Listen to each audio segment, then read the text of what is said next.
Dans cette vidéo, nous allons voir comment simplifier le produit de racine carrée. Donc ici, on a le produit de racine de 2 avec racine de 14, et ici, on a le produit de racine de 3 avec racine de 30 et avec racine de 5. Donc on va simplifier ces deux expressions.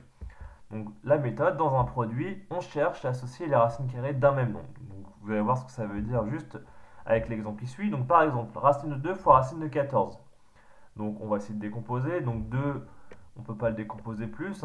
2 c'est 2 fois 1, donc on ne peut pas faire grand chose. Par contre 14, ça c'est intéressant, 14 c'est 2 fois 7. Donc on va pouvoir le décomposer comme ça, racine de 2 fois racine de 2 fois 7. Du coup ça va donner donc racine de 2 toujours, et racine de 2 fois 7, on peut décomposer la racine en 2, ça va faire racine de 2 fois racine de 7.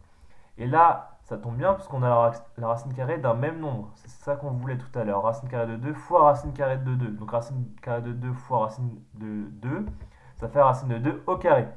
Fois racine de 7. Donc quand vous avez la racine carrée suivie d'un carré, ça s'annule. Il va rester juste 2 en fait, racine de 7. Donc voilà, racine de 2 fois racine de 14, c'est en fait 2 racines de 7.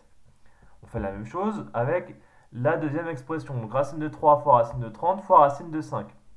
Donc 3 c'est un nombre premier, on ne va pas pouvoir décomposer plus.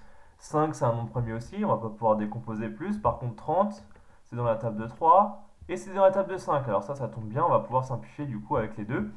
Donc on va écrire 30 en fait c'est 3 fois 5 fois 2. D'accord? Parce que 3 fois 5 ça fait 15, fois 2 ça fait 30. Donc là on a décomposé 30 avec ce produit, donc 3 fois 5 fois 2. Ensuite, on sépare les racines carrées. Donc, racine carrée de 3 fois racine carrée de 5 fois racine de 2, ça fait racine de 3 fois racine de 5 fois racine de 2. D'accord? C'est ici, racine de 3 fois racine de 5 fois racine de 2, que j'ai mis à la fin ici. On n'oublie pas le racine de 5 ici, et on n'oublie pas le racine de 3 que devant ici. Donc ça tombe bien maintenant, puisque là, vous voyez, le premier ici, le premier produit, racine de 3 fois racine de 3, bah, ça va faire racine de 3 carré. Ensuite, on a racine de 5 fois racine de 5, ce qui va faire racine de 5 au carré. Et on a le racine de 2 qui est tout seul, on va le laisser à la fin, donc racine de 2. Donc racine suivie du carré, ça s'annule, il va rester 3. Pareil avec le 5, donc ça va donner en fait 3 fois 5 fois racine de 2. On simplifie, on peut encore, puisqu'on peut faire le produit, donc 3 fois 5 ça fait 15. Au final, on obtient 15 racine de 2.